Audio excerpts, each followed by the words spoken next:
ഒരു പ്രത്യേക വിഭവത്തെക്കുറിച്ചാണ് അടുത്ത റിപ്പോർട്ട്. കുഴിമന്തി. പേര് കേട്ട് ആരും നെറ്റി ചുളിക്കേണ്ട. മലപ്പുറത്തെ ഹോട്ടലുകളിൽ ഇപ്പോൾ ഏറ്റവും അധികം വിറ്റഴിയുന്ന സൗദി അറേബ്യൻ വിഭവമാണ് ഇത്. കുഴിയെടുപ്പിൽ അറേബ്യൻ ശൈലിയിൽ തയ്യാറാക്കുന്ന കുഴിമന്തിയാണ് ഇപ്പോൾ മലപ്പുറത്തുകാരുടെ സ്പെഷ്യൽ നോമ്പുതുറ ഐറ്റം. സൗദി അറേബ്യയിൽ നിന്നെത്തിയ ചില പാചകക്കാരാണ് കുഴിമന്തിയെ മലപ്പുറത്തുകാർക്ക് പരിചയപ്പെടുത്തിയത്. കുഴിയിൽ വെച്ചുണ്ടാക്കുന്ന വിഭവമായതുകൊണ്ട് പേര് കുഴിമന്തി എന്നായി. പാചകരീതി ചുരുക്കി പറയാം. കോഴിയിറച്ചി സൗദി അറേബ്യൻ മസാലകളെല്ലാം തേച്ച് ഒരു വലിയ തട്ടിൽ നിരത്തി വെക്കുന്നു. സവാളയും ക്യാപ്സിക്കവും ചില മസാലക്കൂട്ടുകളും ചേർത്ത് വേവിച്ച ബസുമതി അരി ഒരു വലിയ ചെമ്പിലൊരുക്കുന്നു. പിന്നെ പ്രത്യേകം നിർമ്മിച്ച കുഴിയെടുപ്പിലേക്ക് ഇവ ഇറക്കി വയ്ക്കുന്നു. ആദ്യം ചോറടങ്ങിയ ചെമ്പ്, അതിനു മുകളിൽ ചിക്കൻ തട്ടും. ശേഷം കുഴിയടയ്ക്കുന്നു.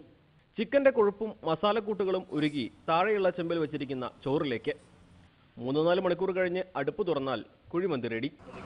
ഇതിനിപ്പോൾ കുഴപ്പം പോയില്ല. കറി വില ഇട്ട് വെക്കുമ്പോൾ അതിൻ്റെ കൊഴുപ്പ് അതിൽ കൂടുമല്ലോ. ചോറിലുണ്ടാവും കുഴപ്പം. അതുകൊണ്ടാണ് ചോറിന് ടേസ്റ്റ് ചെയ്യുന്നത്. റംസാൻ മാസത്തിലെ നോമ്പുതുറ വിരുന്നുകളിലെ സൂപ്പർ താരം ഇപ്പോൾ കുഴിമന്തിയാണ്. മുൻകൂട്ടി ഓർഡർ ചെയ്യാതെ കുഴിമന്തി എവിടെ നിന്നും കിട്ടില്ലെന്നുറപ്പ്. സൗദി അറേബ്യയിൽ ഓൾമോസ്റ്റ് ടേസ്റ്റ് ഇവിടെ കിട്ടുന്നുണ്ട്. അപ്പോൾ അതുകൊണ്ട് തന്നെ എല്ലാ ഭാഗത്തുനിന്നും ആളുകൾ ഇങ്ങോട്ട് വരുന്നത്. കോട്ടക്കലിൽ ഇപ്പോൾ ആരോഗ്യശാലയിൽ അറബികൾ വരുന്നുണ്ട്. അവരും ഇങ്ങോട്ട് തന്നെ വരുന്നത് ഫുഡ് കഴിക്കാൻ.